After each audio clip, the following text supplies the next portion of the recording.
జనం మొగ్గు ఎటువైపు ఉంది?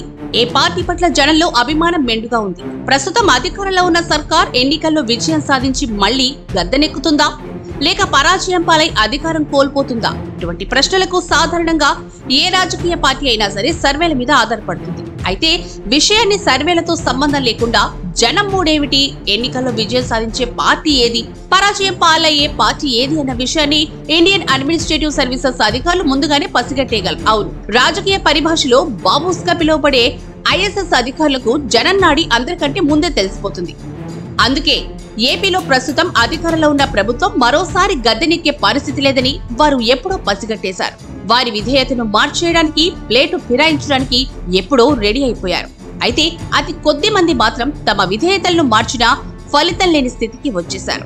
జగన్ అక్రమ పాలనలో నిబంధనలను తొంగలోకి తొక్కి అడ్డగోలు విధానాలను అమలు చేయడంలో జగన్ తో అంటకాగి నిండా మునిగిపోయిన వారు మాత్రం నిండా మునిగిన వాడికి చలేమిటి అన్నట్లుగా ఎన్నికల కోడ్ను సైతం లెక్క చేయకుండా అధికార పార్టీ ప్రయోజనాల కోసం పాటుపడుతున్నారు. మిగిలిన వారు మాత్రం ఇప్పుడు తమ ఉద్దేశం ప్రకారం రాబోయేది తెలుగుదేశం కూటమి సర్కారే అన్న నిర్ధారణకు వచ్చేశారు.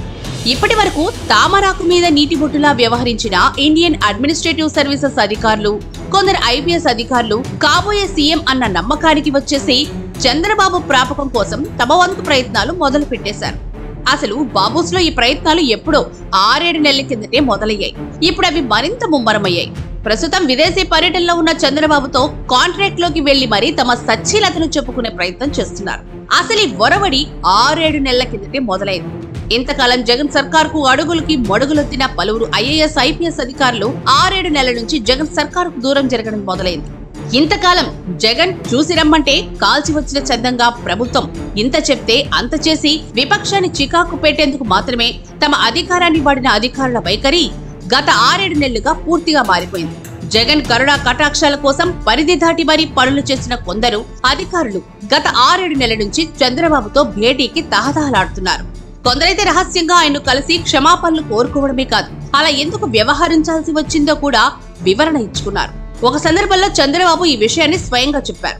ఒక సీనియర్ అధికారి తనను మారువేషంలో కలిసి రాష్ట్రంలో జరుగుతున్న అరాచక పాలన గురించి వివరించారని, తానేం చేయలేకపోతున్నానని మదనపడ్డారని, ఎదిరిస్తే ప్రాణాలకే ముప్పని భయపడ్డారని చంద్రబాబు చెప్పారు. అంటే కేవలం జగన్ ఒత్తిడితోనే తాము తెలుగుదేశం పార్టీకి వ్యతిరేకంగా పనిచేయాల్సి వచ్చిందని అధికారులు చెప్పుకున్నారు. బరి తెగించి మరి ఇంతకాలం జగన్ కు భజన చేసిన అధికారులే బాబు ప్రాపకం కోసం వెంపర్లాడారు. ఇప్పుడు ఎన్నికలు ముగిసిన తర్వాత మరింత మంది అదే బాటలో నడుస్తున్నారు. బాబు స్మారణ వైఖరి రాష్ట్రంలో ప్రభుత్వం మారబోతుందన్న సంకేతాలను బలంగా ఇస్తోంది. అయితే జగన్ ప్రాపకం కోసం పరిధి దాటి వ్యవహరించి తెలుగుదేశం శ్రేణులను, నేతలను వేధింపులకు గురి చేసిన ఐఏఎస్, ఐపీఎస్ లకు ఇప్పుడు బాబు ప్రాపకం కోసం వెంపర్లాడే ధైర్యం రావడానికి కారణం ఇప్పుడు సర్వీస్ అధికారుల తీరే రాష్ట్రంలో రాబోయే ప్రభుత్వం తెలుగుదేశం కూటమిదేనన్న భావనను బలపరిచేదిగా ఉంది అంటూ పరిశీలకులు విశ్లేషిస్తున్నారు.